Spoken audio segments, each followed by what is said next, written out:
자, 오늘은 계시록 5장 2절부터 7절까지의 말씀을 가지고 오늘 주제가 하나님의 어린 양과 봉인이 열리는 것의 종말론적 의미. 제목이 길어가지고 제가 뺀 거예요. 하나님 오른손에 있는 두루마리의 봉인이 열리는 것의 종말적 의미, 이렇게까지 해야 되는데 너무 길어서 나중에 제목 달기가 힘들 것 같아가지고 제가 이렇게 축약시킨 겁니다. 우리가 지금 하나님 보좌에서 거의 벗어나지 못하고 있어요. 거의 2달 가까이 계속 하나님 보좌에서 왔다 갔다 하고 있는데, 자, 지난 강의에서 사도 요한은 하늘 보좌에 앉아 계신 분, 곧 하나님께서 이 안팎으로 썩고 7인으로 봉한 두루마리를 오른손으로 붙잡고 있는 장면을 보았다고 했습니다. 5장 1절.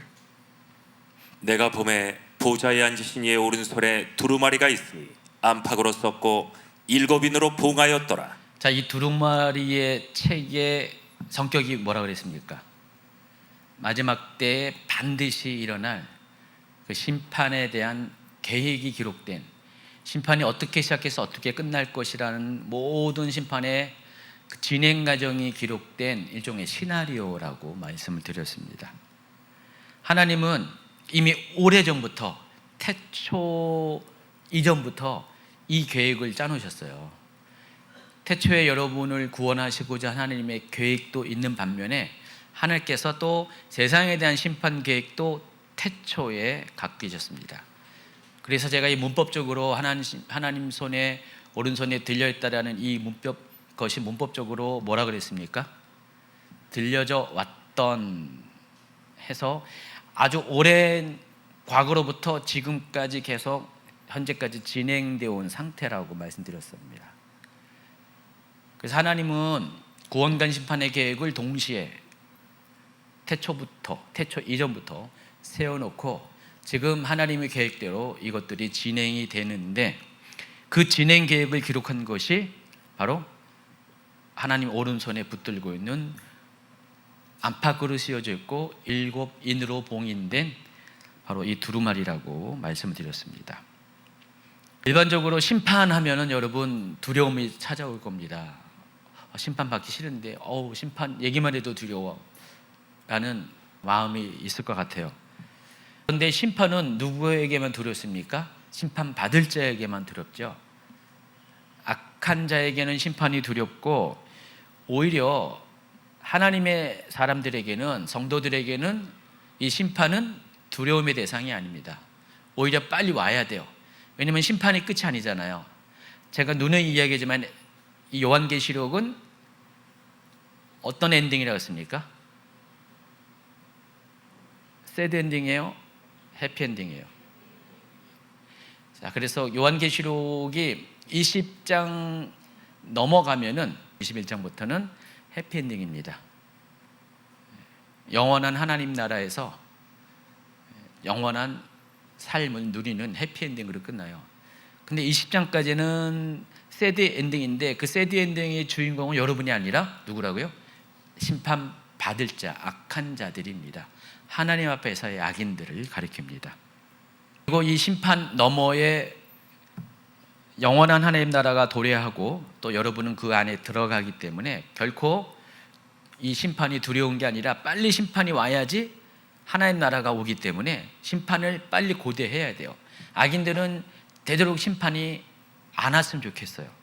혹시 여러분, 많은 분들이 요즘 최근에 10여 년 전부터 계속해서 엔타임 얘기하면서, 제가 엔타임 강의를 시작할 때만 해도 벌써 10년이 넘어가는데, 그때만 해도 엔타임 강의 얘기하면은 싫어하는 사람이 더 많았어요. 목사님 왜 이런 얘기 하세요? 하도 많은 얘기 중에서 왜 마지막 때에 대한 얘기를 하세요? 무서워요, 두려워요. 그러니까 엔타임 관한 강의를 한 번도 못 들었고, 그 엔타임 강의의 실체를 잘 모르기 때문에 그냥 두려움으로 받아들였습니다. 그래서 엔타임 강의는 제일 사람들이 안 모였어요. 제가 금요일 날 그때 한 2년 이상을 금요일 때 엔타임 강의를 했는데, 시간이 가면 갈수록 점점 사람들이 안 와. 나중에는 한 50명 왔나? 나중에 이제 수요일하고 금요일을 바꿨어요. 최 목사님이랑 순서를 바꿔서 금요일에 했더니 점점 모이더니 몇 배나 모이더라고요. 그러니까 엔타임 강의와 다른 강의가 그만큼 많이 차이 났어요. 근데 요즘에는요, 그래도 엔타임 강의 할 때 옛날처럼 반응하지 않고요, 오히려 더 사모하는 사람들이 많아졌고, 엔타임 강의 제가 다시 시작하니까 어느 집사님은 목사님 엔타임 강의 다시 해서 너무 감사해요. 몇 분한테서 그런 얘기를 들었어요. 그래서 엔타임 강의에 대해서 우리의 그 받아들이는 마음의 자세가, 태도가 많이 바뀌었다는 것, 인식이 바뀌었다는 것을 많이 실감을 하게 됩니다. 어쨌든 믿는 자들에게 심판은 두려움이 아니기 때문에 오히려 이 엔타임은, 심판은 기대하는 소식이 되어야 한다는 것입니다. 자, 여러분, 그런 의미에서 묻겠습니다. 여러분, 심판, 엔타임이 두렵습니까? 아니면은 빨리 임했으면 좋겠습니까? 두렵다는 분, 발 들으세요. 한 분도 안 되셨네요. 윤재희 권사님, 똑바로 앉아 계셔야 돼요. 괜히 발 들은 것처럼. 마라나타 아멘 주 예수여 오시옵소서처럼 여러분 맨날 부르는 찬양처럼 주님 빨리 오시기를 기대하는 분들은 이번에는 손 들으시기 바랍니다. 그래요. 믿는 자들인 우리가 심판이 오는 것을 도래하기를 원하는 두 가지 이유가 있습니다. 첫 번째, 이미 말씀드렸지만은 심판은 믿지 않는 악인들을 대상으로 하는 것이고, 믿는 자들은 심판을 받지 않습니다. 그러므로 믿는 자들은 심판이 대상이 아니기 때문에 두려워할 이유가 전혀 없습니다.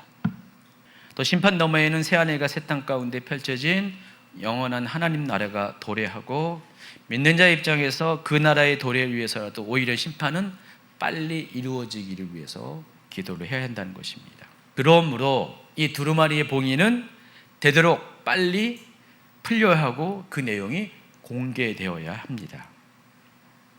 자, 근데 문제는 이게 삼중장치로 돼 있다고 했죠. 먼저는 하나님 오른손에, 감히 하나님 손에 있는 걸 누가 건들 수가 있습니까? 그리고 안팎으로 씌워졌다고 했죠. 이 안팎으로 씌워졌다는 의미가 뭡니까? 그때 당시 문서를 이렇게 쓰여있다는 것은 공식 문서를 의미하고 건들 수 없고 변개할 수 없는, 당사자 외에는 건드릴 수 없는 그런 문서라는 것입니다. 그리고 7인으로 봉해져 있기 때문에 1개, 2개인도 아니고 7개의 완전하게 봉인된, 건들 수 없는 그런 삼중장치로 되어 있기 때문에 이 두루마리를 펴거나 볼 수 있는 자는 오직 하나님 외에는 아무도 없다는 것입니다. 5장 2절 3절. 또 봄에 힘있는 천사가 큰 음성으로 외치기를 누가 그 두루마리를 펴며 그 인을 떼기에 합당하냐 하나, 하늘 위에나 땅 위에나 땅 아래 능히 그 두루마리를 펴거나 보거나 할 자가 없더라. 하늘 위는 천국을 말하는 거고요, 땅 위는 우리의 살아가는 세상을 말하고, 땅 안에는 음부, 지옥을 말합니다. 천국과 음부일지라도, 또 우리가 살아가는 세상일지라도 그 두루마리를 펴거나 보거나 할 자가 아무도 없다는 것입니다. 근데 그 두루마리는 반드시 펴져야 돼요. 공개되어야 됩니다. 그래야지 심판이 시작되기 때문에. 이로 인해서 요한은 크게 낙심하며 울게 됩니다. 5장 4절. 그 두루마리를 펴거나 보거나 하기에 합당한 자가 보이지 아니하기로 내가 크게 울었더니. 바로 이때 24장로 중에 한 장로가 그 두루마리를 취하여 그 7인을 뗄 수 있는 유일한 사람이 있다는 사실을 알려줍니다. 5절. 장로 중에 한 사람이 내게 말하되 울지 말라. 유다 지파의 사자 다윗의 뿌리가 이겼으니 그 두루마리와 그 7인을 떼시리라 하더라. 유다 지파의 사자 다윗의 뿌리가 승리했기 때문에 그 사람이 두루마리와 7인을 뗄 수 있을 것이다. 복음이 들려왔습니다. 자, 그렇다면 장로가 말한 유대 지파의 사자 다윗의 뿌리는 누구를 가리킬까요? 여러분 다 아시죠? 예수 그리스도입니다. 그 사람이 누구인지를 곧바로 5장 6절에서 확인할 수가 있습니다. 내가 또 보니 보좌와 네 생물과 장로들 사이에 한 어린 양이 서 있는데 일찍이 죽임을 당한 것 같더라. 그에게 7불과 7눈이 있으니 이 눈들은 온 땅에 보내심을 받은 하나님의 7영이더라. 사도 요한은 예수 그리스도라고 직접적으로 말하는 게 아니라 한 어린 양으로 예수님을 소개합니다. 보좌와 내 생물과 장로들 사이에 한 어린 양이 서 있는데 일찍이 죽임을 당한 것 같아라 그랬습니다. 자, 11번 슬라이드 보시면은 이와 같은 모습으로 서 계신 어린 양의 모습으로 서 계신 예수님이 보여집니다. 뒤에 보좌에 앉아 계신 하나님, 오른손에 두루마리를 붙잡고 있죠. 내 생물이 옆에 있죠. 보좌를 둘러싼 24 장로가 있습니다. 이 장면을 보면은 어린 양이 지금 모든 존재들의 스포트라이트를 받는 그런 주인공으로 하나님 보좌 앞에 서 있다는 사실을 알 수가 있습니다. 우리는 결과적으로 이 어린 양이 예수 그리스도라는 것을 알고 있지만은 그런 것을 모른다는 전제를 가지고 바로 여기서 소개하는 5절에 소개하는 유다 지파의 사자 다윗의 뿌리는 누구있고 또 일찍이 죽임당한 한 어린 양은 누구인가를 좀 더 이 말씀을 통해서 알아보도록 하겠습니다. 자, 창세기 49장에 보면요, 야곱이 자신의 임종에 가까우는 것을 느끼자 자기 아들들을 불러가지고 아들들에 대한 예언을 합니다. 축복도 있고 또 축복 아닌 말도 있습니다. 아들에 대한 예언을 하는데 아버지의 권위를 가지고 아들에 대한 예언을 합니다. 그 중에서 유다에 대해서 이렇게 예언을 합니다. 유다는 사자 새끼로다. 내 아들아, 너는 움킨 것을 짚고 올라갔도다. 그가 엎드리고 웅크림이 수사자 같고 암사자 같으니 누가 그를 범할 수 있으랴. 유다에 대해서 뭐라고 그랬습니까? 유다는 사자 새끼다. 욕한 게 아니에요. 유다는 새끼 사자다. 그겁니다. 이 예언이 의미하는 바가 여러분은 압니다. 그대로 성취되죠. 유다가 원래 넷째 아들입니까? 장자가 아니고 넷째 아들이잖아요. 넷째 아들임에도 불구하고 나중에 보면은 유다가 장자의 그런 역할을 하게 됩니다. 그래서 유다를 가리켜서 사자인데 새끼 사자라고 설명을 합니다.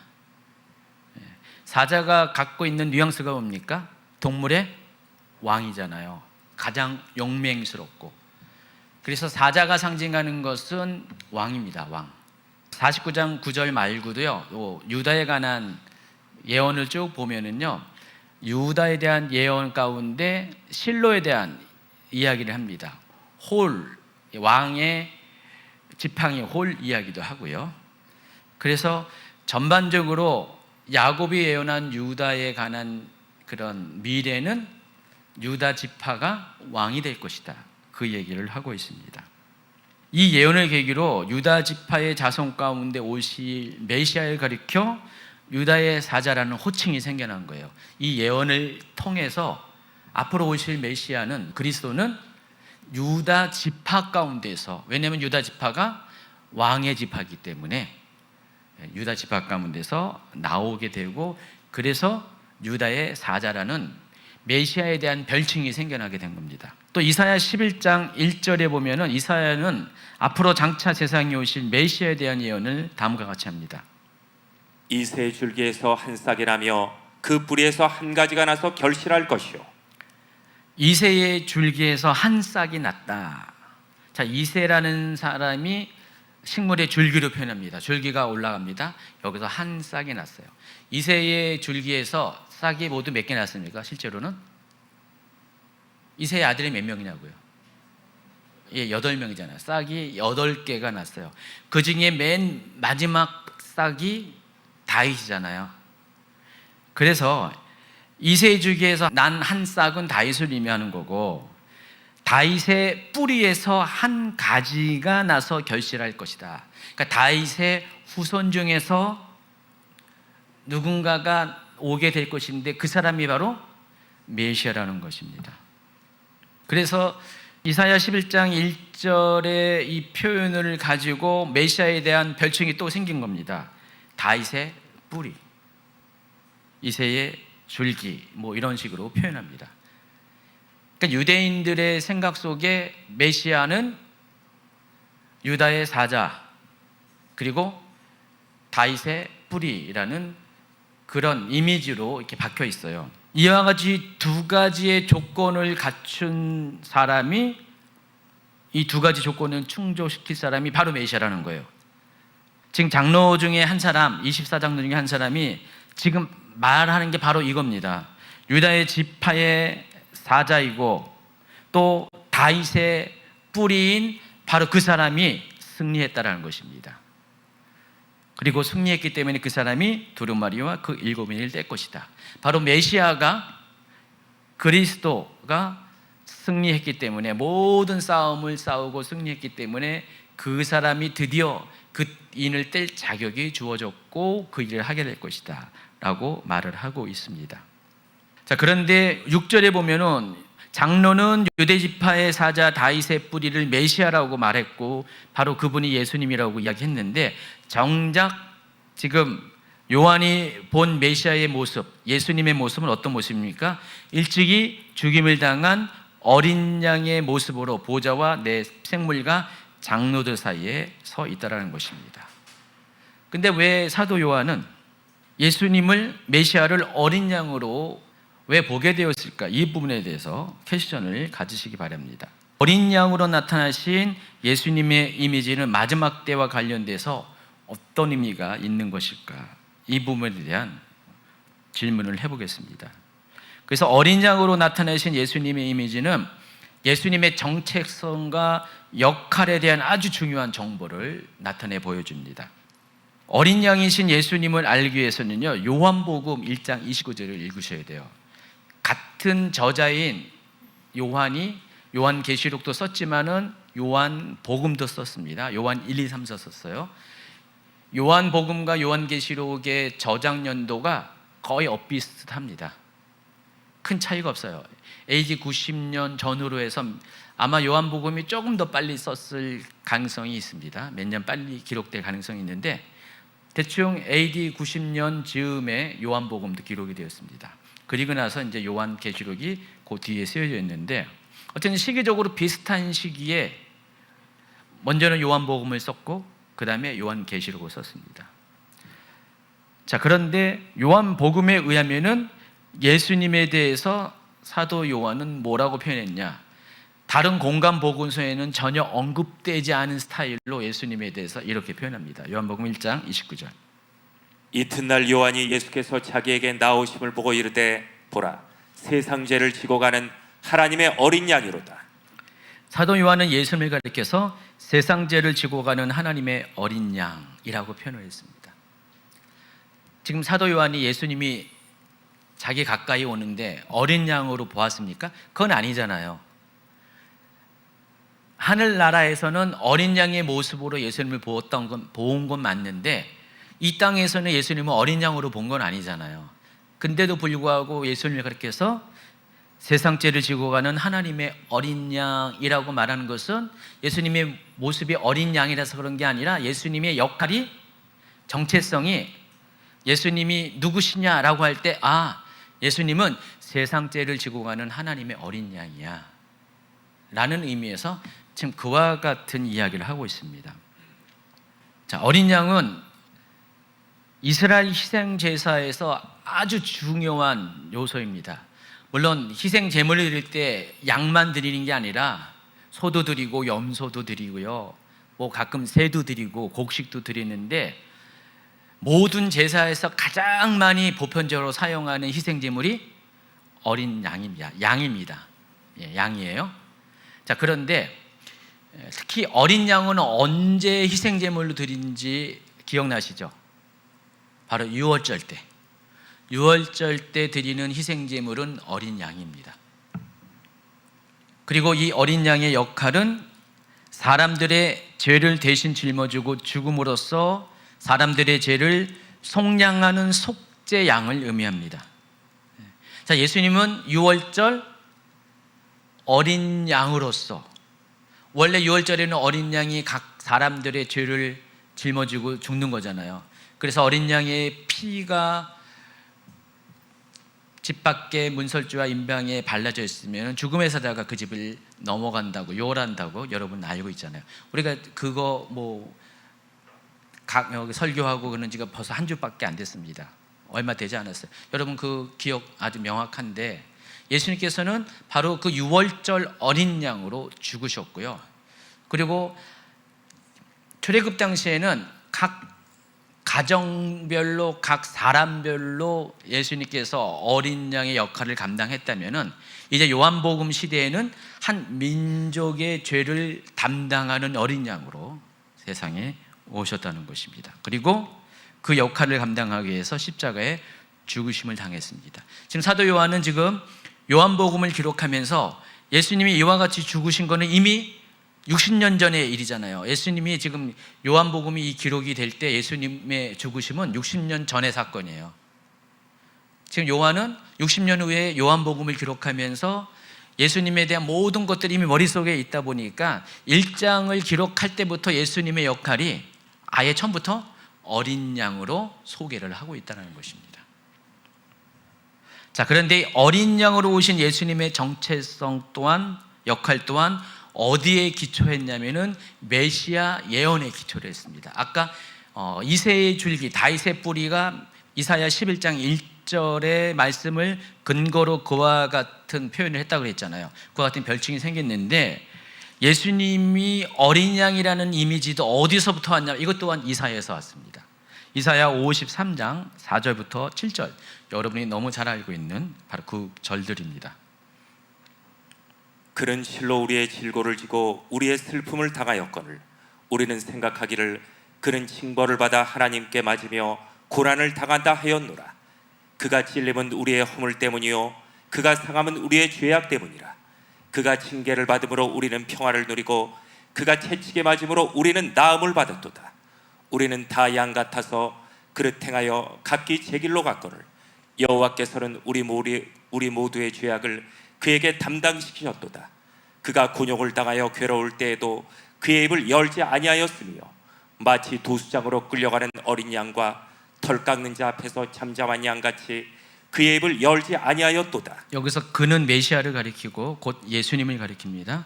근데 7절에 보니까 예수님이 도수장으로 끌려가는 어린 양과 같다고 했습니다. 지금 이사야 53장에서 표현한 메시아의 이미지가 어린 양입니다. 도수장으로 끌려가는 어린 양입니다. 지금 예수님이 그와 같은 모습으로 앞으로 메시아로 오시겠다라는 것입니다. 자, 이 이사야에서 언급한 어린 양으로 오실 그 메시아에 대한 그 이미지를 지금 사도 요한은 요한복음 1장 29절에서 하나님의 어린 양으로 소개를 하고 있습니다. 이와 같은 성경적 기초 위에서 예수님을 가리켜서 사도 요한은 세상 죄를 지고 가는 하나님의 어린 양이라고 소개하면서 지금 하늘의 하나님 보좌 앞에 예수님이 계시는데 사도 요한이 본 예수님의 이미지 또한 7뿔과 7눈을 가지고 피가 묻어있는 일찍 죽임을 당한 모습으로 서 있는 예수님의 모습을 보고 그것을 소개하고 있습니다. 자, 그런데 어린 양으로 오신 예수님과 두루마리 책의 봉인이 열리는 것이 뭔 상관이냐 이거죠. 두루마리 책의 봉인이 열리려면은 예수님께서 유다의 사자 그리고 다윗의 뿌리로 오셔야 됩니다. 그리고 승리한 자의 모습으로 오셔야 돼요. 근데 그것으로 그치는 것이 아니라 예수님이 어린 양으로 오셔야지만 하나님 오른손에 두루마리의 봉인을 떼어낼 수가 있다는 것입니다. 그래서 5절보다는 6절이 더 중요한 거예요. 예수님이 그 두루마리의 봉인을 뗄 수 있는 자격이 어디서부터 왔냐? 바로 하나님의 어린 양으로 죽으실 때 이것이 가능하다는 것입니다. 자, 그래서 이것을 이해하기 위해서는 구약적인 배경을 여러분이 이해를 하셔야 됩니다. 자, 이것은 구약시대에 있었던 매매 증서와 관련이 있습니다. 그래서 여러분 얼마 전에 룻기를 읽었잖아요. 룻기도 이 매매 증서와 관련된 구약적 배경을 가지고 기록된 책입니다. 여러분이 알다시피 유대인들은 땅을 타고 팔 수가 없어요. 기업이라고 우리가 부릅니다. 기업은 뭡니까? 대대손손 그 가문에, 그 가정에 계속해서 유산처럼 상속되어지고 그 가문 외에는 건드릴 수 없는 그런 땅을 말합니다. 유대인들은 땅을 절대로 사고 팔 수가 없고 각 지파별로, 가문별로, 가족별로 하나님이 주신 그 땅을 대대손손 후손들이 물려받게 되어 있습니다. 다만 사고 팔 수는 없지만 매매는 안 되지만은 저당은 또 잡힐 수가 있어요. 하나님께서 땅을 사고 팔지 못하게 하신 이유가 있다고 그랬죠. 뭐 때문에 그랬습니까? 하나님은 모든 사람들이 부자나 가난한 자가 없이 공평하게 살게 하기 위해서, 그러니까 모든 사람들이 빈부의 격차가 없이 다 기본적으로 땅을 가지고 있으면 농사를 짓고 그 소산을 가지고 먹고 사니까 그렇게 하기 위해서 땅을 배분하실 때, 가나안 정복 전쟁 이후에 땅을 배분하실 때 절대로 사고 팔지 못하도록 율법으로 정해놨습니다. 그와 같은 이유로 인해서 땅에 대한 상속은 반드시 남자에게만 주어졌습니다. 남자도 어린아이는 안 되고 성인이 된 남자, 여자는 땅에 대한 소유권이 없어요. 죄송합니다. 여자분들이 더 많은데 여자분들은 땅에 대한 소유권을 가질 수가 없어요. 근데 하나님이 여성을 차별해서 그러냐? 절대 그렇지 않습니다. 그렇게 하신 이유가 있죠. 아시죠, 여러분? 만일 여자가 땅을 유산으로 받게 되면 어떻게 돼요? 그 여자가 시집을 가. 그러면은 유다 지파의 사람이 에브라임 지파로 시집을 가버려요. 근데 아버지가 그 딸에게 상속을 해주면 어떻게 해요? 그 여인의 땅은 에브라임 지파 남편의 집안으로 가버립니다.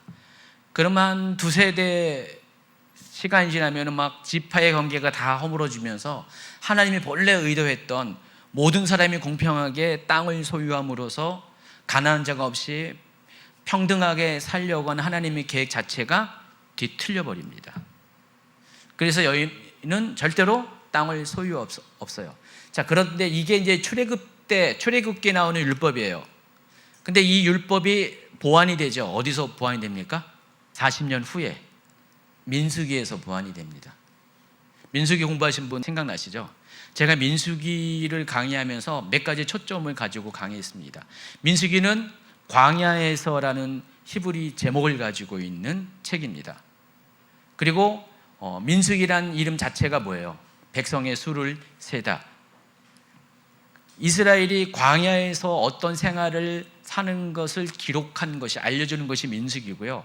또 민수기에는 두 번에 걸쳐서 2년 2월 1일 날 그때 하고, 또 광야를 다 통과한 후에 마지막으로 한 번 더, 두 번에 걸쳐서 백성들의 인구조사가 있었습니다. 그 두 가지의 인구조사의 사건을 반영하는 이름이 민수기예요. 자, 그런데 민수기에는 또 한 가지 중요한 것이, 책 이름에는 나와 있지 않지만은 민수기는 40년 전에 하나님께서 처음으로 율법을 주셨고 40년의 시간이 거의 흐른 다음에 살다 보니까 이제 율법이 막 적용되다 보니까 여러 가지 현실적인 문제가 생기는 거예요. 율법의 적용에 있어서. 그래서 그것을 업데이트 시키는 그런 목적으로 민수기가 또 기록이 됐다고 그랬어요. 그래서 민수기는 광야의 삶에 대해서도 많이 기록이 되어 있지만은 중간중간에 삽입장들을 보면은 율법에 관한 것들이 많이 있습니다. 그 중에 하나가 이 땅의 상속에 관한 율법인데, 여인 상속에 대한, 딸에 대한 상속에 관한 율법이 생겨나게 됐습니다. 업데이트가 됐습니다. 누가 이 문제를 제기했습니까? 슬로보앗의 딸들, 5명의 딸이 있었는데 슬로보앗이 아들이 없이 딸만 5명만 낳고 죽었어요. 근데 슬로보앗의 딸들이 생각해 보니까 이제 곧 땅 분배가 이루어지는데 이제 가나안 땅에 들어가게 되잖아요. 그 땅에 들어가기 직전에 지금 이 민수기의 율법이 업데이트 되는데, 생각해 보니까 자기 사촌들은 다, 큰아버지, 작은아버지 보면 다 땅들이 있어요. 아들들이 있어가지고. 근데 아버지에게도 땅이 배분되긴 됐는데 아버지가 죽어버렸고 아들이 없으니까 아버지에게 배분된 이 땅은 어디로 가야 됩니까? 여인은 상속받을 없으니까 이거 그냥 다른 데로 갈 수가 있잖아요. 아버지의 가문이 싹 사라지는 거예요. 그래서 이 부분을 가지고 모세에게 이야기했습니다. 모세도 들어보니까 그렇듯해. 글쎄요, 하나님, 옛날에 40년 전에 이 문제가 부각이 안 됐는데 지금 보니까 이 문제가 되네요. 해서 하나님한테 모세가 질문합니다. 그때 하나님께서 답을 주셨습니다. 그래서 이 부분을 업데이트 시키는데 어떻게 했습니까? 딸들에게 주긴 주되 조건이 있었습니다. 그 가문에 속한 사촌들에게 결혼을 하는 전제로 딸에게도 상속을 했습니다. 그럼 어떻게 돼요? 가문에 속한 땅의 소유권은 그대로 유지가 되면서 이 딸들은 또 재산을 가지고 권리 행사를 하게 되었습니다. 자, 이와 같은 경우를 뺀 모든 것들은 다 남자 상속을 전제로 합니다. 자, 이렇게 해서라도 그 땅의 소유권은 본래 속한 가문에게만 속하게 하시는 하나님의 그런 배려가 있었다는 것입니다. 자, 근데 여기서 또 문제가 생겨요. 여기서 또 무슨 문제가 생기냐면은 땅은 있는데 현금이 없어요. 여러분도 그렇잖아요. 부동산은 있는데 돌아가야 되는데 현찰이 없는 거예요. 여러분, 부동산이 있는데 현찰이 없는 분 계시나요? 나는 부동산도 없고 현찰도 없다, 뭐 그런 분도 계시나요? 예. 어떤 분들은 와, 저 사람 뭐 집도 있고 땅도 있고 뭐 빌딩도 있고 해가지고 와, 부자다 그랬는데 당사자인 거잖아요. 속도 모르지. 통장에 돈이 없어요. 이 땅은 안 팔리고 요즘 같은 경우는 매매도 없잖아요. 집도 안 팔리고 오히려 세금만 나가고 오히려 더 죽을 맛이에요. 자, 그런 분도 어떻게 합니까? 돈을 빌릴 수밖에 없어요. 땅은 팔 수가 없으니까. 빌리려면 어떻게 빌려야 됩니까? 은행에서 뭐 대출을 받아야 되잖아요. 그와 같은 경우를 말하는 겁니다. 땅은 소유권은 넘어가지 않잖아요. 파는 것 자체가 불가능하니까. 그렇지만은 저당이 잡히게 되면은 그때부터 그 땅에 대한 권리 행사가 딱 멈춰버리는 거예요. 농사를 지을 수가 없어요. 우리 같은 경우는 그냥 이자만 내면은 땅은 알아서 우리 용도를 쓰는데 이때 당시는 이자 개념이 없잖아요. 그러다 보니까 어떻게 해요? 땅을 딱 저당 잡히고 돈을 빌려가면 그때부터 이 땅은 이 사람이 건질 수가 없는 거예요. 소유권은 여전히 이 사람에게 있지만은 땅에 농사를 질 수가 없고 저당을 잡은 그 사람이 그 땅을 가지고 농사를 짓는 거예요. 이 사람은 농사를 지을 수가 없는 거예요. 그래서 이 같은 사실을 문서에 기록을 합니다. 자, 이럴 때 문서가 어떻게 될까요? 아까 얘기한 안팎으로 기록을 합니다. 두루마리에다가 안과 밖을 똑같은 내용을 기록을 해서 건질 수 없게, 변개할 수 없게끔 만듭니다. 그리고 어떻게 합니까? 인을 붙이는 겁니다. 실링을 하는 거예요. 인을 딱 붙여가지고 사람들이 건질 수 없게. 그래서 인을 한 다음에 가문의 도장 반지를 꾹 찍어가지고요. 요 도장 반지를 갖고 온 사람만이 대조를 해가지고요. 마치 인감 도장 대조했듯이 대조를 해가지고 요 도장을 갖고 온 사람이 이것을 뗄 수가 있게 합니다. 그리고 그것을 누가 맡았습니까? 요즘은 등기소에서 그 작업을 하고 하는데 이 일을 누가 했냐면은 제사장이 했습니다. 제사장이 참 알고 보면 이것저것 할 일이 참 많았어요. 그때 당시에는요. 의사 역할도 하고 뭐 별거 다 했습니다. 그러니까 제사장한테 이거를 맡기는 거예요.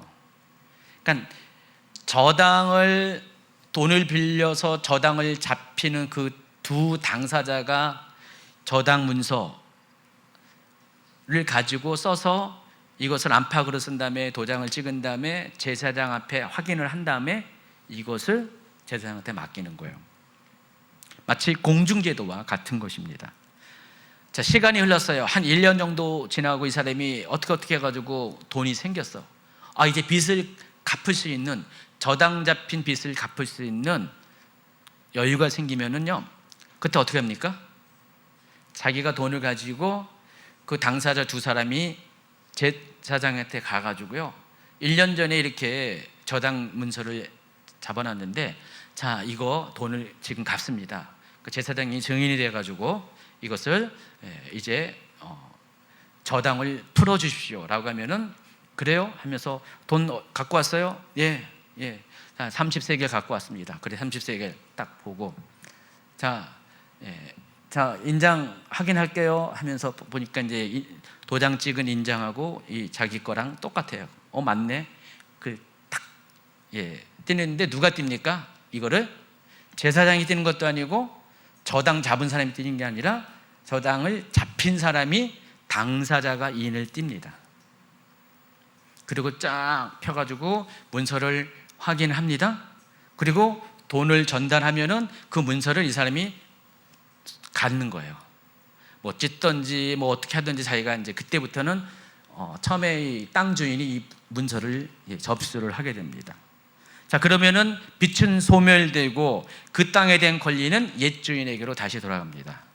만약에 돈이 없어, 아무리 해도 10년이 돼도 돈이 없어, 내가 이렇게 살다가는 평생 못 갚을 것 같아, 저 땅은 영원히 돌아오지 못할 것 같아. 근데 그렇지 않습니다. 50년의 세월이 차면은, 희년이 되면은 빚이 어마무시하게 많아도 다 원주인에게 돌아갑니다. 희년에 또 율법이 있습니다. 하나님 참 대단하지 않습니까? 오늘날 이와 같은 율법이 우리 세계에도 적용이 되면은 참 너무너무 좋죠.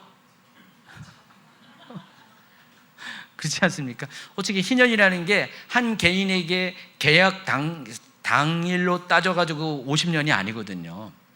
희년은 절대적인 개념이잖아요. 올해 저당을 잡혔어. 근데 내년에 희년이 될 수도 있어요. 그거는 정말 사람들, 일반적인 사람들의 운을 얘기하는 사람들의 복불복일 수가 있죠. 어쨌든 간 하나님이 희년의 제도를 통해서 영원토록 그 땅에 저당 잡혀 있는 상태로 그대로 두지 않도록 하나님 또 배려를 하십니다.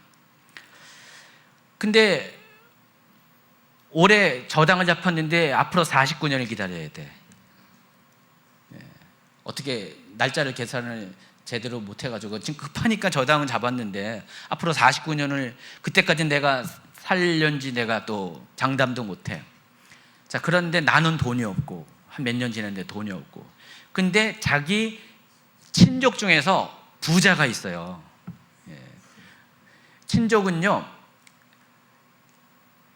자기 친족이 그와 같은 상황에 닥치면은요, 그 사람을 도와줄 의무가 있습니다. 왜냐면은 이 땅은 뭐예요? 가문별로 땅이 배분이 되어 있기 때문에 지파별, 가문별이에요. 그리고 가족별. 그러니까 이것을 도와줄 의미가 있는 거예요. 그냥 그 사람이 돈을 가지고 와서 대신 갚아주는 겁니다. 그리고 그 사람이 대신 갚아주면은 앞서 얘기한 대로 그와 같은 저당이 해제되는 그런 효과를 갖고 있습니다. 그런 사람을 가리켜서 뭐라고 부릅니까? 기업을 물을 자라고 표현합니다.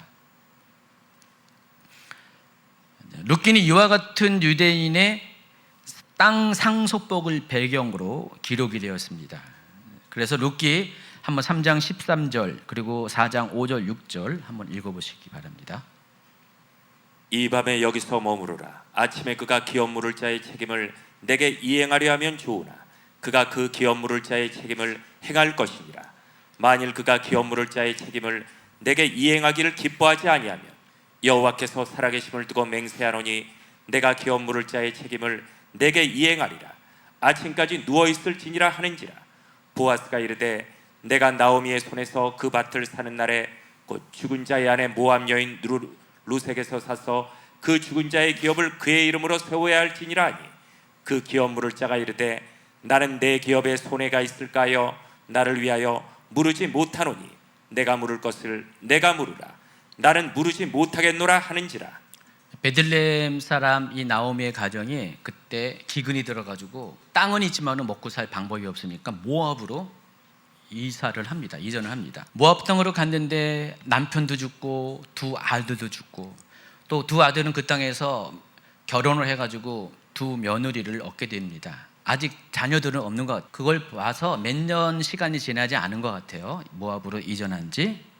그래서 나오미가 들었더니 이제 베들레헴 땅에는 기근이 다 끝났는데 지금 여기서 남편도 죽고 두 아들도 죽으니까 자기가 여기서 있는 것 자체가 더 처량하고 있어야 될 이유가 없습니다. 그래서 다시 고향으로 베들레헴으로 돌아가려고 작정을 합니다. 며느리한테 묻습니다. 내가 이렇게 내 친족들에게 돌아가고 있는데 너희들은 어떻게 할 거냐? 그래서 나오미가 친정으로 돌아갈 것을 권면을 합니다. 큰 며느리는 슬퍼하는 척하면서 친정으로 가버렸어요. 근데 룻은 끝까지 시어머니와 함께 한다고 맹세를 합니다. 시어머니 하나님이 나의 하나님이 된다고 하면서 굳은 결단을 내리니까 나오미가 만류하다가 속으로는 좋아서 룻을 데리고 베들레헴 땅으로 옵니다. 근데 문제가 있습니다. 자기 가문의 땅은 여전히 거기에 있어요. 있는데 남자가 없기 때문에 남단 다 죽었고 그리고 아이도 없잖아요. 그 땅을 다시 되찾을 방법이 전혀 없는 거예요. 땅은 있는데 땅에 대한 권리가 없다 보니까 어떻게 돼요? 가난한 자의 삶을 살 수밖에 없어요. 농사를 지을 수가 없으니까. 땅은 있지만 건드릴 수 없으니까, 농사를 지을 수 없으니까 어떻게 됩니까?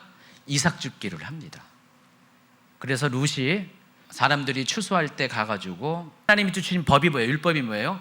가난한 자를 위해서 농사할 때 다 거두지 말고 중간중간에 이삭을 떨어뜨려서 가난한 자들이 쫓아다니면서 그걸 주워가지고 비록 적은 양이지만 그거 갖고 생계를 유지하도록 하나님이 또 그렇게 배려하셨습니다. 근데 어느 날 이제 룻이 어느 밭으로 들어갔냐면은 이 집 저 집 이 밭 저 밭으로 다니다가 보아스의 밭에 우연찮게 거기서 이삭 줍기를 합니다. 근데 보아스가 어떻게 돼요? 이 여인을 기특하게 본 거예요. 보아스님이 나이가 참 많았었어요. 룻은 아직 젊었어요. 근데 소문을 들은 거예요. 나오미에 대한 소문을 들었는데 모압 여인이지만은 웬만하면은 여기까지 쫓아오지 않았을 텐데 이 여인은 너무나 착하고 시어머니를 정말 이렇게 잘 공경하는 그 소문을 듣고 알게 모르게 룻을 도와주게 됩니다. 그 일꾼들이 룻을 건드리지 못하게 하고 일부러 더 많은 이삭을 떨어뜨려 가지고 그것을 줍게 하고, 자, 그와 같은 따뜻한 친절을 베풉니다. 어느 날 이제 룻이 아직 일찌감치 이만큼 곡식을 가지고 돌아왔어요. 나오미 보니까 깜짝 놀랐어요. 하루 종일 걸려도 그 정도 모으지 못하는데 이렇게 이른 시간에 그것을 모아 갖고 오니까 어떻게 된 거냐 했더니 룻이 저차 해가지고 이런 일이 있었습니다. 그 사람이 누구냐 했더니 보아스라는 사람입니다. 그랬더니 이제 나오미가 그때 머리에 아이디어가 탁 떠올라가지고요. 왜냐면은 나오미가 아는 보아스는 바로 기업 물을 친족에 해당하거든요. 그래서 바로 이 저당 문서를 해지하는 것에 대해서 이제 나오미가 생각을 한 거예요. 그래서 나오미의 아이들을 가지고 나오미가 이제 룻을 그 보아스의 타작마당에서 보아스가 잠을 자는데 그 이불 발치 쪽에다가 머무르게 합니다. 뭔가 이렇게 인간적인 방법을 사용한 거죠.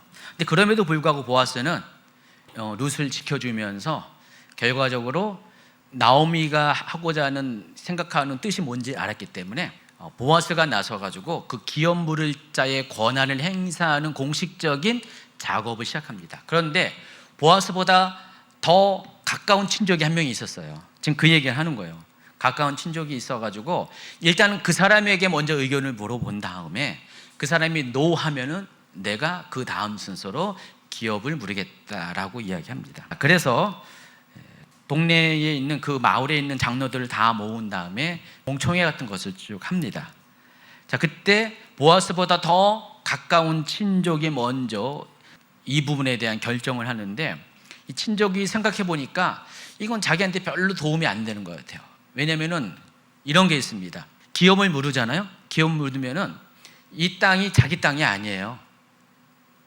누구 땅이에요? 룻의 땅도 아니고 누구 땅이에요? 룻의 어머니 나오미 가문의 땅이에요. 자기가 기업을 물은다고 해서 자기 땅이 되는 게 아니라 또 룻과 또 결혼을 합니다. 결혼을 하면은 거기서 자녀를 하면은요, 첫 아들은 자기 아들이 아니에요. 그 아들을 통해서 나오미 가문의 대를 이어야 돼요. 둘째 아들부터는 자기 아들이 되는 거예요. 이것저것 따져보니까 1순위의 기업 물을 자가 생각하니까 좀 손해인 것 같아. 뭐 이렇게 해봤자 나는 별로 이렇게 유익이 없어. 나 안 해.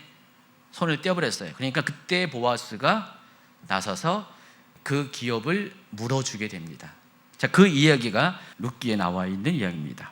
이것이 유대인의 상속법을 배경으로 하는 룻기의 내용이라는 것입니다. 계시록 5장은 바로 이와 같은 룻기에서 소개한 저당 증서와 같은 경우를 가지고 이해를 해야 한다는 것입니다. 하나님 오른손에 들려진 두루마리는 마지막 때의 심판의 계획이 기록된 것이죠. 근데 이게 마치 뭐와 같다고요? 저당 문서와 같다라는 것입니다. 그래서 기업 물을 자가 나타나서 이 저당 문서에 인봉된 봉의를 풀어야지만, 아무나 풀 수 있는 게 아니라 당사자인 본인 아니면은 그 사람이 안 되면은 기업 물을 자가 나타나서 이 봉인을 풀어야 됩니다. 어느 누구도 건드릴 수 없어요. 제사장도 건드릴 수 없어요. 하나님도 건드릴 수 없다는 것입니다. 오직 기업 물을 자만이 건드릴 수가 있습니다. 봉인이 풀려야지만 그 땅이 원주인에게 돌아가야 되잖아요. 근데 그 기업 물을 자가 없으니까 어떻게 해요? 나오미가 입장에서 만약에 기업 물을 자가 끝까지 나타나시면 어떻게 합니까? 울 수밖에 없어요. 슬플 수밖에 없어요. 내가 고향으로 돌아가긴 돌아왔지만은 우리 가문의 땅인 저기 있는데 건드릴 수도 없고 맨날 며느리 보내가지고 이삭 죽기만 하고 오늘은 어떻게 해서 하루 먹고 살았는데 또 내일이 걱정되고 이렇게 평생을 죽을 때까지 늙어서 죽을 때까지 살아야 되냐.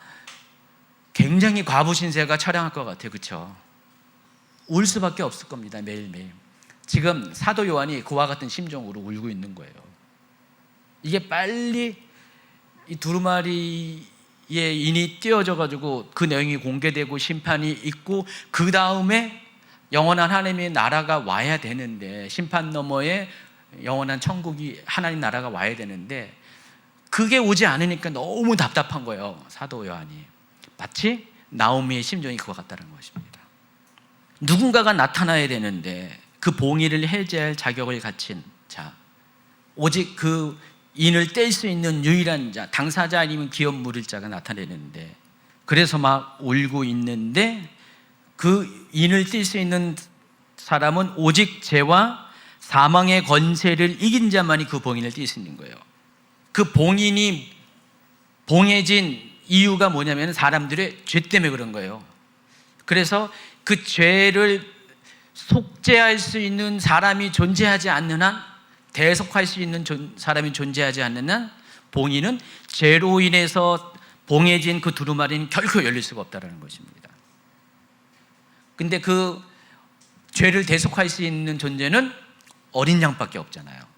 하나님의 어린 양. 근데 하나님의 어린 양이 바로 유다의 사자이고 또 다윗의 뿌리인 바로 예수 그리스도, 메시아이신 예수 그리스도입니다.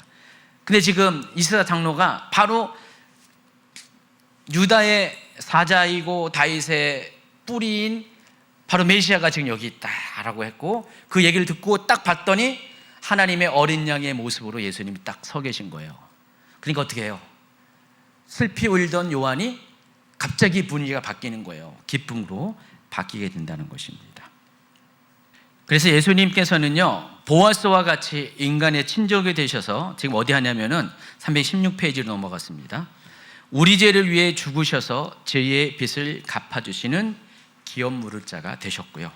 또한 부활하셔서 사망과 사단의 권세를 이긴 자가 되셨고, 그렇기 때문에 두루마리의 인을 뗄 수 있는 유일한 권세를 가진 자가 되셨다는 것입니다. 이것이 바로 계시록에서의 세상 죄를 지고 가는 하나님의 어린 양의 의미라는 것입니다. 자, 그 내용을 제가 표로 정리했습니다. 이렇게 이해하시겠죠? 왼쪽은 저당 문서에 관한 율법이고, 오른쪽은 바로 예수님의 어린 양으로서 예수님의 역할을 비교해서 제가 정리했습니다. 자, 채무로 인해서 저당이 잡혔습니다. 그것이 마치 우리 인간이 죄로 인해서 사탄의 속박 아래 놓여 있는 상태와 똑같다는 것입니다. 기업 물을 자가 필요합니다. 속죄를 위해서 구세주가 필요하다는 것입니다. 이때 친족 보아스가 나타납니다. 어린 양이신 예수님이 이긴 자가 되어서 나타나셨습니다. 봉인을 떼고 증서를 공개했습니다. 바로 예수님이 7인을 떼고 두루마리 내용을 공개했고요. 그 결과 봉인이 뗀 증서가 공개되면서 그 땅이 원주민에게 돌아가는 것처럼 이제 심판이 진행되고 하나님 나라가 회복이 돼서 원래 사람들이 들어가야 될 그 나라로 들어가게 된다는 것입니다. 이게 저당 문서와 예수 그리스도, 메시아이신 어린 양이신 예수 그리스도의 통한 속죄의 관계라는 것입니다. 그래서 요한은 계시록에서 이후에 무려 27번에 걸쳐서 예수님을 어린 양으로 언급을 합니다. 엄청나게 많이 예수님을 가리켜서 어린 양으로 계속해서 언급을 합니다. 그래서 두루마리 봉인이 열리는 것을 조금 더 구체적으로 설명하면 두 가지의 의미가 있습니다.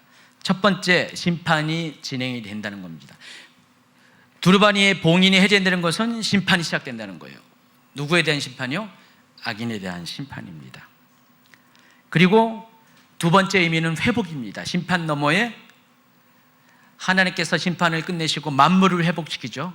새 은혜가 새 땅, 새 예루살렘을 주셨고요. 그리고 이제 사탄에 의해서 억압되었던 의인들이 다시 부활해서 그 나라에 들어가는, 그래서 완전한 하나님의 나라가 빼앗겼던 에덴 동산이 회복되는 역사가 일어나게 된다는 것입니다. 그러므로 이 두루마리 책에 기록된 대로 심판이 진행되기 위해서는 봉인이 떼어지고 책의 내용이 공개가 되어야 됩니다. 이와 같은 이유 때문에 모든 피조물들은 두루마리 책이 봉인이 열리기를 아주 오래전부터 고대하였고 마침내 이 두루마리를 떼기에 합당하신 예수님이 등장하셔서, 하나님의 어린 양이신 예수님이 등장해서 그 두루마리를 취하시고 봉인을 떼는데, 그 봉인이 떼는 일이 계시록 6장부터 시작이 되는 거예요. 지금까지 설명한 것이 하나님 오른손에 있는 두루마리 책에 봉인이 열린 것의 종말론적인 의미입니다. 그래서 여러분, 이것을 제대로 이해하기 위해서는 아까 설명했던 유대인의 상속법을 잘 알아야지 이것을 제대로 이해할 수가 있는 것입니다. 지난 강의들에서 하나님께서 성막을 비롯한 이 땅에 있는 여러 모형들을 통해서 하늘 보호자에 있는 존재들을 나타내 보여주셨다고 했습니다. 그래서 언약궤 위에 속죄소는 무엇을 모형으로 갖고 온 그림자라고 했습니까? 하나님 보좌. 속죄소의 두 그룹 천사는 네 생물, 메노라는 하나님의 7영, 또 보좌를 들러선 천사들은 성막과 휘장과 천장에 수놓아진 그룹 천사, 물두멍은 유리바다, 번제단은 하늘의 제단, 그리고 오늘 강의 주제의 이 두루마리 7인 또한 마찬가지라는 거예요. 유대인의 상속법이라는 구역적인 배경을 가지고 하늘에 있는 것과 이 땅에 있는 것들을 연결지어서 지금 설명을 하고 있다는 것을 아시기 바랍니다. 자, 두루마리의 봉인이 열리게 되면은 드디어 세상에 대한 심판의 문이 열리게 됩니다. 심판이 열리자마자 곧바로 찾아오는 게 뭡니까? 환란이 시작됩니다. 근데 이 환란은 모두 7년 동안 진행될 것이기 때문에 7년 환란이라고 부릅니다. 여러분, 성경 어디에 7년 환란이라는 명칭은 없어요. 근데 이 내용들을 쭉 보면은, 계시록을 비롯해서 마지막 때를 다루는 예언서들을 쭉 보면은 이 환란의 기간이 7년이라는 것을 우리가 특정지어서 설명할 수가 있습니다. 여러분, 봉인이 열리는 게 심판이 시작을 의미하는 것이지 최종적인 심판의 완결을 말하는 것이 아니에요. 그래서 본격적인 심판은 7인의 재앙으로 시작되지만은 7 대접 재앙이 진행될 때 심판이 완결이 되는 겁니다. 여러분, 이 계시록에는요 모두 3종류의 7 재앙이 등장합니다. 7 인의 재앙, 7 나팔 재앙, 7 대접 재앙, 7 호리병 재앙이라고도 표현합니다. 근데 이 재앙들이 어떻게 해요? 각각 물려서 계속 이어집니다.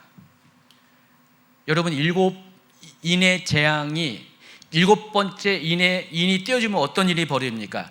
인 자체는 아무런 내용은 없어요. 6번째 인이 띄어질 때까지만 해도 인이 띄어지니까 어떤 재앙이 막 실제적인 재앙을 소개하는데 7번째 인이 띄어지면은 그런 구체적인 내용이 없습니다. 대신 7번째 인이 띄어지면 뭐가 시작되는지 아십니까? 7 나팔 재앙이 시작돼요. 그래서 7번째 인을 띄는 것은 7 나팔 재앙에 시작될 수 있도록 하는 사인이에요. 자, 마지막 나팔이 불려졌습니다. 마찬가지로 마지막 나팔이 불려져도 7번째 인이 띄어질 때 아무런 재앙이 없는 것처럼 나팔이 불려도 재앙이 오진 않습니다. 6번째 나팔까지는 아주 어마무시한 재앙들이 일어나는데 7번째 나팔이 불려지면은 재앙은 없고 그때 성도의 휴거가 일어나죠. 그리고 이 성도의 휴거가 일어난 후에 7 나팔이 불려지는 것이 마치 7인이 띄어지면서 7 나팔 재앙이 시작되는 것처럼 마지막 7 나팔이 불려지면은 곧바로 7 대접 재앙이 시작됩니다. 그래서 물리는 거예요. 그래서 3, 7이 21, 21가지의 재앙이라고 볼 수가 있지만은 내용적으로는 그렇지 않습니다. 19가지 구체적인 재앙에 대한 이야기가 나오고 실은 마지막 7번째 재앙이 나팔 재앙을 다 포함하고 있는 거예요. 그리고 7번째 나팔 재앙이 7 대접 재앙을 다 포함하고 있어요. 결국 어떻게 돼요? 7 대접 재앙이 7번째 나팔 재앙 안에 들어가고 또 7 나팔 재앙이 7번째 인의 재앙 안에 들어가니까 결과적으로 뭐예요? 크게 보면 7 인의 재앙이라고 그림 그려보면 이해하시겠죠? 7 인의 재앙이 있고 요 7번째 인의 재앙 안에 7 나팔 재앙이 있고 또 그 7번째 나팔 재앙에 7 대접이 있으니까 부분집합이에요. 여기 두 개는 큰 틀에 보면 7 인의 재앙이라는 것입니다. 그래서 이 세 가지 재앙에 대한 해석이 좀 달라요. 그래서 어떤 사람들은 세 종류의 7 재앙을 한 종류의 재앙으로 본다는 거예요. 방금 제가 여러분에게 설명한 그와 같은 방식을 가지고 7 인의 재앙의 맨 마지막 번째 7 인의 재앙이 결국은 7 나팔 재앙을 다 포함하고 있고 또 7번째 나팔 재앙이 7 대접 재앙을 포함하기 때문에 결국은 한 종류의 7 인의 재앙으로 이 세 종류의 재앙을 다 이해할 수 있다라고 보는 입장이 있고요. 두 번째가 서로 각각의 다른 종류의 재앙으로 보는 입장이 있습니다. 저는 이 중에서 두 번째를 택해서 설명을 하고 있습니다. 그래서 이 세 종류의 7 재앙들은요 순차적으로 진행이 되고요. 지금 어디에 했냐면은 319페이지로 왔습니다. 순차적으로 진행하고 진행될수록 점진적으로 강도가 강해진다는 특징을 갖고 있습니다. 시간이 갈수록 재앙이 가혹해진다는 것은 점점 심판의 대상을 향해서 타겟이 집중되고 있다는 것입니다. 자, 그래서 세 종류의 7 재앙들을 비교해 보면요 그것이 명확합니다. 7 인의 재앙은요 계시록 6장에 나오는데 대상이 모든 사람이에요. 믿는 자나 안 믿는 자 할 것 없이 세상에 사는 모든 사람들이 이 7 인의 재앙의 대상이 된다는 것입니다. 자, 그렇지만은 그 피해는 4분의 1에게만 주어집니다. 사람도 4분의 1이고 자연 환경도 4분의 1입니다. 아까 설명한 것처럼 7번째 인은 7 나팔 재앙을 여는 사건이라고 그랬습니다. 7 나팔 재앙이 열려집니다. 근데 이 7 나팔 재앙은요 악인들과 자연 환경을 대상으로 재앙이 펼쳐지게 됩니다. 여기에 믿는 자들은 쏙 빠져버려요. 믿는 자들은 인의 재앙까지만 노출이 돼요. 근데 나팔 재앙부터는 믿는 자들은 그 심판에 노출되지 않습니다. 어떤 식으로 노출을 안 됩니까? 바로 하나님의 인을 이마에 맞게 됩니다. 계시록 7장에 나와요. 그래서 나팔장이 7번째 인이 떼어지기 전에 하나님께서 하나님의 사람들에게 이마에 하나님의 인을 떼어주고 그걸 통해서 아무도 심판을 행하는 천사들이 건들지 못하게 만듭니다. 그래서 7 나팔재앙부터는 의인이 그 심판의 대상에서 빠지게 됩니다. 그리고 그 피해가 3분의 1입니다. 앞서 4분의 1이었죠. 근데 범위가 넓어진다는 것입니다. 그리고 7 나팔재앙은 7 대접재앙을 여는 사건이 되고요. 아까 설명했죠.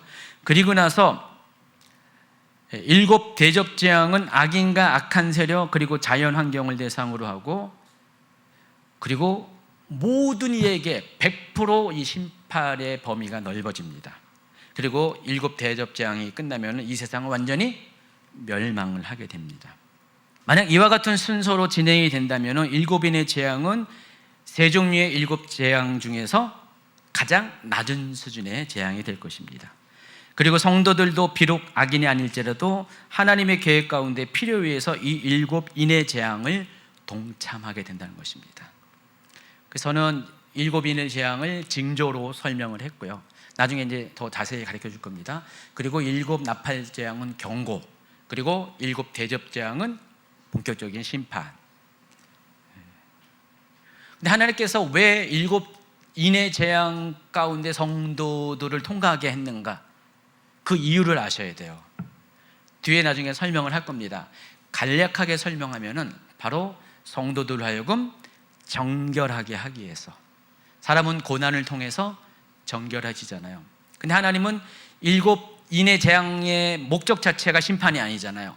징조잖아요, 징조. 이제 곧 예수님이 오신다. 곧 심판이 임할 것이다. 미리미리 준비해라. 정신 차려라. 깨어 있어라. 그 징조자잖아요. 나팔은 경고잖아요. 이제 징조로 끝난 게 아니라 이제 곧 온다. 여러분 대관식 나팔절에 부는 그거 기억나시죠? 이제 그와 같은 의미라는 것입니다.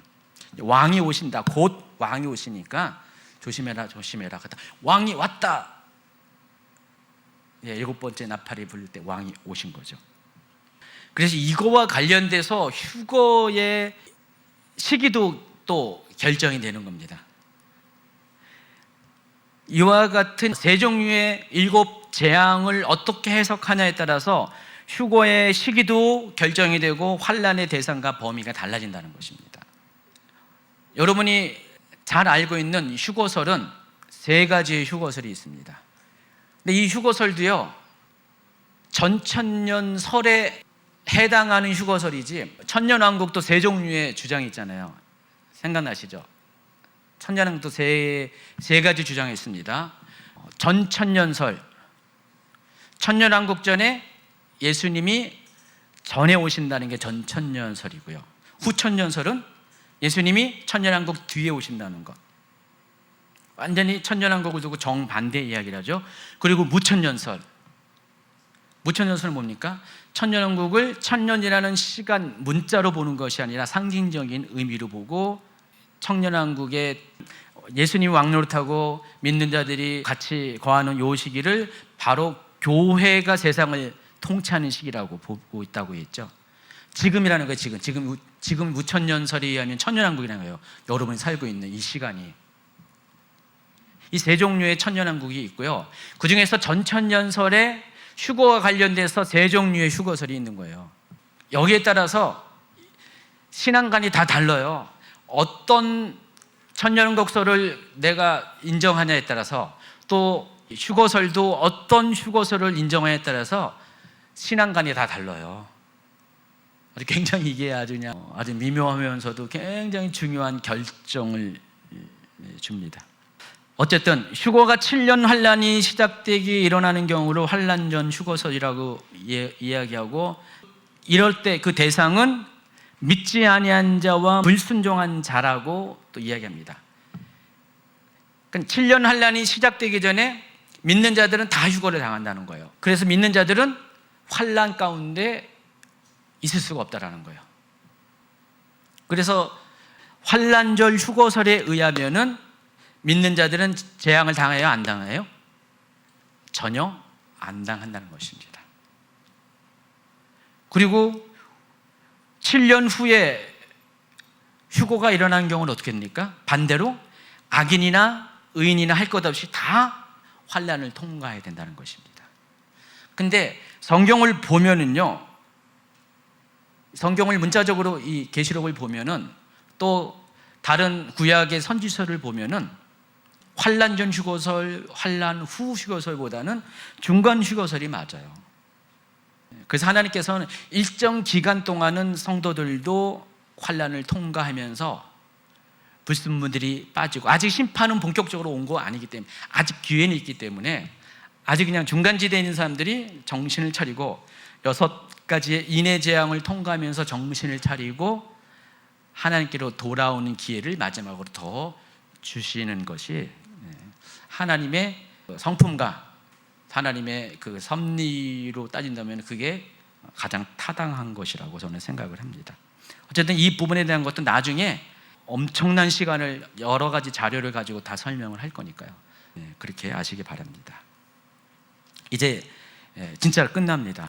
원래 오늘 강의안이요 30페이지였는데 제가 다음 주로 넘겼어요. 그래서 오늘은 7년 환난의 개념에 대해서만 맛보기로만 보여주고 다음 주에는 7년 환난에 대해서 구체적으로 소개를 할 겁니다.